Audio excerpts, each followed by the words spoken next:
ABP news में आपका स्वागत है। आपके साथ मैं हूं Sumera Khan. India against corruption के नेता अरविंद केजरीवाल ने बीजेपी अध्यक्ष नितिन गडकरी पे आज भ्रष्टाचार में शामिल होने के गंभीर आरोप लगाकर सनसनी मचा दी। अरविंद केजरीवाल अब तक हमेशा कांग्रेस नेताओं के खिलाफ ही खुलासे करते रहे हैं, लेकिन आज उन्होंने पहली बार बीजेपी के किसी टॉप नेता पर गंभीर आरोप लगाए हैं और आरोप भी सीधे बीजेपी अध्यक्ष नितिन गडकरी पर ही लगाए। ऐसे में सवाल उठता है कि इतने गंभीर आरोप लगने के बाद क्या नितिन गडकरी फिर से बीजेपी के अध्यक्ष बन पाएंगे? गडकरी जी ने किसानों का पानी ले लिया, गडकरी जी ने किसानों की जमीन ले ली और जो किसान आत्महत्या कर रहे थे वहां पे महाराष्ट्र के अंदर, वो और उनकी बुरी हालत हो गई क्योंकि उनकी जमीनें भी छीन ली गई। इंडिया अगेंस्ट करप्शन के नेता अरविंद केजरीवाल ने बीजेपी अध्यक्ष नितिन गडकरी पर भ्रष्टाचार में शामिल होने के आरोप लगाकर नया विवाद खड़ा कर दिया है। अब तक सिर्फ कांग्रेस के खिलाफ खुलासा करने वाले अरविंद केजरीवाल ने पहली बार बीजेपी के टॉप नेता के खिलाफ मोर्चा खोला है। बिजनेसमैन क्या एक सक्सेसफुल पॉलिटिशियन बन सकता है?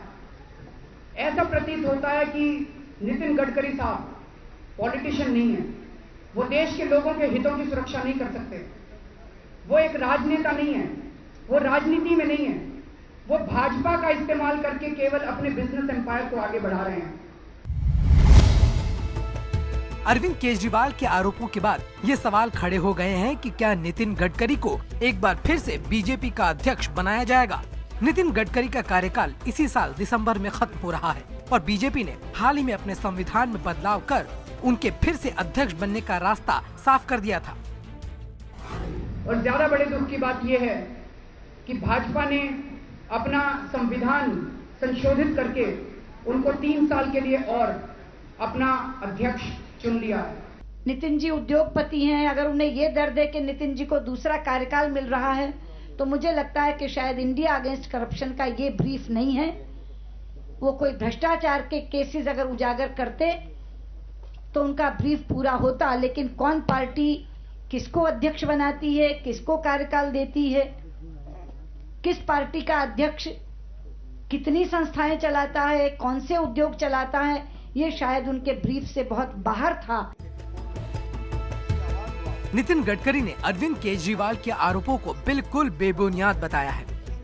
पूरी तरह से बेबुनियाद है और वस्तु से उसका कोई संबंध नहीं है। मुझे उद्योगपति कहा गया, इसलिए मेरे मन में हंसी आती है। विदर्भ में किसान आत्महत्या कर रहे, वो नहीं होनी चाहिए, इसलिए आत्महत्या रोकने के लिए मैं लगातार प्रयास कर रहा हूं। विदर्भ में हमारे कांग्रेस। नितिन गडकरी का कहना है कि अरविंद केजरीवाल जिस स्कैंडल की बात कर रहे हैं उसे बीजेपी ने ही उजागर किया है। जिस इरिगेशन स्कैंडल की बात की जाती है, ये भारतीय जनता पार्टी ने निकाला। मैं उसका अध्यक्ष हूं और अध्यक्ष होने के बाद दिल्ली में आने के बाद महाराष्ट्र के किसी भी विषय पर मैं प्रतिक्रिया नहीं देता। इसका मतलब मैं स्कैंडल पर चुप हूं, ऐसा नहीं होता।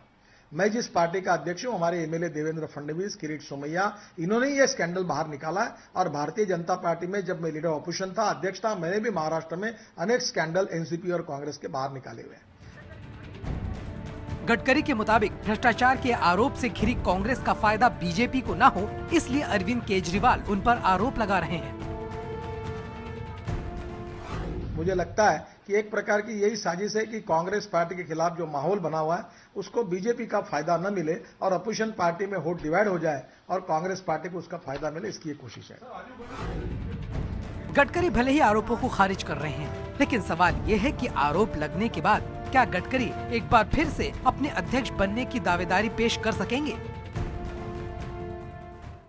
ऐसा नहीं है नितिन गडकरी पहली बार किसी विवाद में फंसे हो। जब से वो बीजेपी अध्यक्ष बने हैं, वो कई बार विवादों में रहे हैं।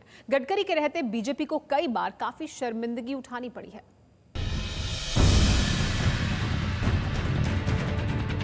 ऐसे 150 प्रोजेक्ट है महाराष्ट्र। बीजेपी अध्यक्ष नितिन गडकरी अपने बेबाक भाषण और अपनी अमर्यादित भाषा के लिए कई बार सुर्खियों में आए, लेकिन बड़े विवाद तब हुए जब उनके नाम ऐसे लोगों के साथ जोड़े गए जिन पर भ्रष्टाचार का आरोप है। इनमें बड़ा नाम है अजय संचेती का। अजय संचेती बीजेपी के राज्यसभा सांसद हैं और बड़े उद्योगपति। पहली बार संचेती को लेकर नितिन गडकरी तब चर्चा में आए थे जब पार्टी के कुछ अन्य नेताओं को दरकिनार कर अजय संचेती का नाम राज्यसभा के लिए प्रस्तावित किया गया था।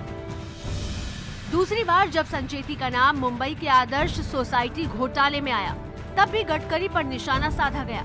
और तीसरी बार महाराष्ट्र के सिंचाई घोटाले में संचेती का नाम आने के साथ ही गडकरी पर भी छींटे पड़े। इसके बाद कांग्रेस महासचिव दिग्विजय सिंह ने अजय संचेती को कोयला ब्लॉक आवंटन किए जाने में गडकरी की कथित भूमिका की चर्चा की। देखिए, 2 साल मैं अध्यक्ष बनने के 2 साल पहले अजय संचेती को वो कोल माइन मिली हुई है।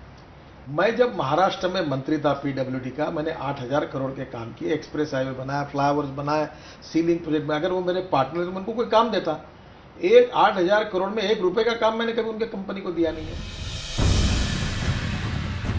झारखंड में राज्यसभा की सीट के लिए निर्दलीय अंशुमन मिश्रा को समर्थन देकर अपनी ही पार्टी के निशाने पर आए बीजेपी अध्यक्ष नितिन गडकरी। आडवाणी और सुषमा स्वराज से लेकर यशवंत सिन्हा तक अंशुमन को टिकट दिए जाने के खिलाफ थे, लेकिन इन सबके विरोध के बावजूद गडकरी मिश्रा को टिकट देने के लिए बेचैन थे। आखिरकार जब अंशुमन ने बीजेपी के बड़े नेताओं के खिलाफ मोर्चा खोला तो गडकरी को पीछे हटना पड़ा।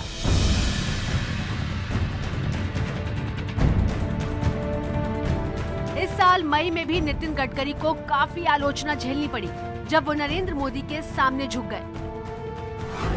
मोदी चाहते थे कि गडकरी के करीबी संजय जोशी को राष्ट्रीय कार्यकारिणी से हटाया जाए। आखिरकार जब संजय जोशी ने कार्यकारिणी से इस्तीफे का ऐलान किया, उसके बाद ही नरेंद्र मोदी मुंबई में हो रही बैठक में शामिल होने पहुंचे। श्री संजय जोशी द्वारा पार्टी से मुक्त करने का अनुरोध किया गया, जिसे पार्टी अध्यक्ष नितिन गडकरी जी ने स्वीकार किया है।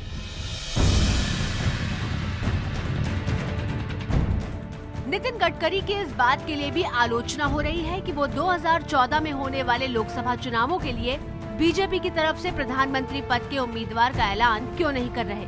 आलोचकों का मानना है कि गडकरी खुद भी अभी संभावना देखते हैं, इसलिए वो नाम का ऐलान करने से हिचक रहे हैं। हालांकि गडकरी का कहना है कि बीजेपी में 6 नेता हैं, जिनमें पीएम बनने की काबिलियत है, जिनमें से एक नाम गुजरात के मुख्यमंत्री नरेंद्र मोदी का भी है।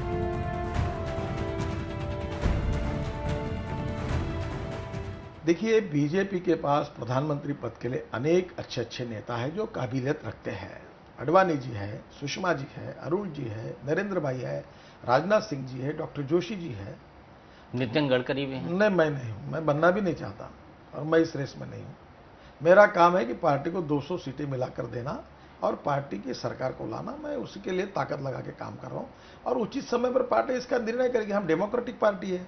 नितिन गडकरी भले ही विवादों में रहे हों, लेकिन जब से वो बीजेपी के अध्यक्ष बने हैं, सुस्त पड़ रही बीजेपी में एक नई जान आई है। गडकरी के राज में बीजेपी के तेवर और आक्रामक हुए हैं, चाहे वो कोलगेट से लेकर 2G के मुद्दे पर कांग्रेस को घेरने की ही बात हो या फिर विधानसभा चुनावों में बीजेपी के अच्छे प्रदर्शन की बात हो। इसका श्रेय नितिन गडकरी को जाता है।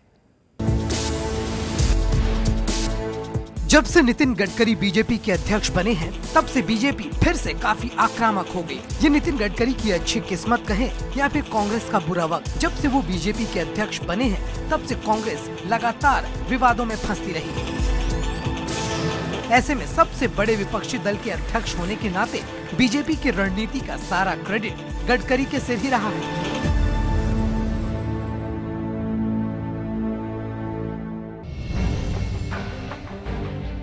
दिसंबर 2009 में नितिन गडकरी के बीजेपी अध्यक्ष बनने के बाद से यूपीए सरकार 2G स्पेक्ट्रम घोटाले में फंसी। इसके बाद कॉमनवेल्थ घोटाले में भी कांग्रेस सरकार बैकफुट पर आई। नितिन गडकरी के ही कार्यकाल में कांग्रेस की यूपीए सरकार कोयला आवंटन घोटाले में भी फंसी। नितिन गडकरी ने इसका पूरा फायदा उठाया। चाहे बात सड़क पर प्रदर्शन करने की हो या फिर संसद में, बीजेपी ने कांग्रेस पर हर तरफ हमला बोला।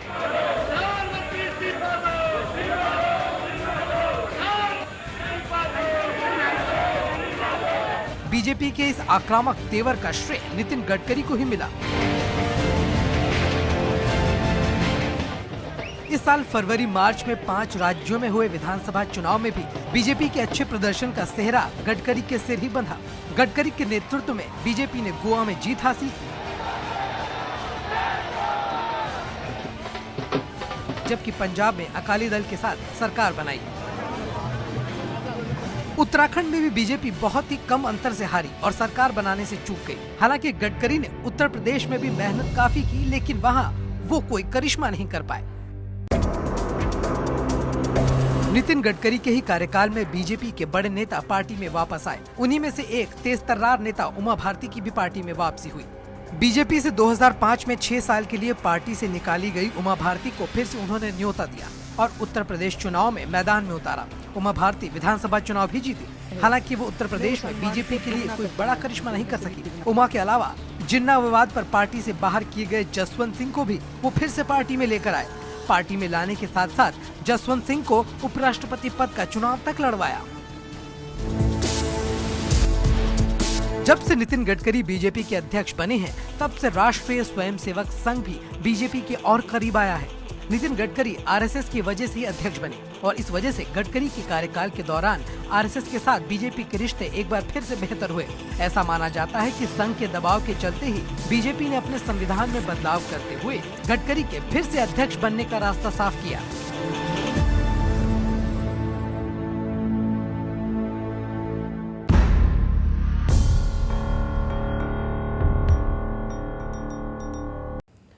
नितिन गडकरी के बीजेपी अध्यक्ष बनने की कहानी भी किसी परी कथा से कम नहीं है। 3 साल पहले तक गडकरी ने कभी सोचा भी नहीं होगा कि वो पार्टी के अध्यक्ष बनेंगे, लेकिन आरएसएस से उनकी नजदीकी काम आई। महाराष्ट्र की राजनीति से राष्ट्रीय राजनीति के मंच पर उभरकर सामने आया एक चेहरा, नितिन गडकरी। नागपुर में एक साधारण परिवार से आने वाले नितिन गडकरी ने आम कार्यकर्ता से बीजेपी अध्यक्ष तक का सफर तय किया। नितिन गडकरी को जब बीजेपी के राष्ट्रीय अध्यक्ष की कुर्सी सौंपी गई थी, तब उनसे संकट मोचक बनने की उम्मीदें लगाई गई थी। गडकरी तब भी हर चुनौती के लिए तैयार थे। मैं पार्टी का कार्यकर्ता हूँ, महाराष्ट्र में भी अध्यक्ष हूँ और मुझे ऐसा लगता है कि महाराष्ट्र में ठीक हूँ, काम कर रहा हूँ। इसके ऊपर पार्टी जो भी कोई काम देती है तो एक सामान्य कार्यकर्ता के रूप से मैंने काम शुरू किया है। बीजेपी कभी चुनावों में मिलती हार तो कभी अंदरूनी उठापटक में उलझी हुई थी। बीजेपी कार्यकर्ताओं के हौसले कमजोर हो रहे थे। आरएसएस की सबसे बड़ी चिंता ये थी कि कैसे बीजेपी पर आरएसएस के असर और पकड़ को कम न होने दिया जाए। दिल्ली में बैठे जब तमाम बड़े चेहरे आरएसएस को नाकामयाब होते लगे, तो राष्ट्रीय राजनीति से दूर आरएसएस को एक चेहरा दिखाई दिया और ये चेहरा था नितिन गडकरी का। दिसंबर 2009 में राजनाथ सिंह के कुर्सी छोड़ने के बाद नितिन गडकरी बीजेपी अध्यक्ष बने। नितिन गडकरी की जड़ें आरएसएस से जुड़ी हुई हैं। वो बचपन से ही शाखा जाया करते थे। यहाँ तक कि गडकरी की माँ भी जनसंघ कार्यकर्ता थी। संघ is a part of my life convictions. मैं शिशु से संघ का स्वयंसेवक था, पर मुझे राजनीतिक जीवन में या मेरे जीवन में जीवन दृष्टि जो मिली वो विद्यार्थी परिषद में मिली और विद्यार्थी परिषद की भी आधार संघ का विचार है और मैं इस विचारों को, कन्विक्शन को सर्वस्व मानता हूँ। गडकरी ने एलएलबी की डिग्री हासिल की और मैनेजमेंट में डिप्लोमा किया। शायद गडकरी की इन्हीं डिग्रियों ने उन्हें नया नाम दिलाने में मदद की। गडकरी 1995 से 1999 तक महाराष्ट्र में पीडब्ल्यूडी मंत्री थे। इस दौरान 55 फ्लाईओवर बनाने के बाद इन्हें फ्लाईओवर मैन कहा जाने लगा। नागपुर देख करके मुझे लगा कि कैसा शहर है, क्या है। मैंने किसी से पूछा भी कि नागपुर किस बात के लिए प्रसिद्ध है। कहा 2 ही बातों के लिए प्रसिद्ध है। मैंने कहा क्या? तो उन्होंने कहा एक तो संतरों के लिए प्रसिद्ध है और दूसरा आरएसएस के लिए प्रसिद्ध है और कुछ नहीं। लेकिन आज कोई जाकर के नागपुर देखेगा तो एक बदला हुआ, बढ़िया, उत्तम, उत्कृष्ट शहर बना हुआ है और उसका किसी को श्रेय देना होगा तो महाराष्ट्र की उस सरकार को देना होगा जिसमें आप पीडब्ल्यूडी मंत्री थे, या फिर हमारी कॉर्पोरेशन को नागपुर को देना होगा कि जिनके आने के बाद इनके नेतृत्व में, इनके मार्गदर्शन में उन्होंने सारे शहर को एक बढ़िया शहर बनाया। उन्होंने अपने अफसरों को लिख कर दिया था कि I like the people who can get the things done, यानी काम सौंपा है तो पूरा होना चाहिए। काम पूरा हुआ तो इनाम, नहीं तो जुर्माना।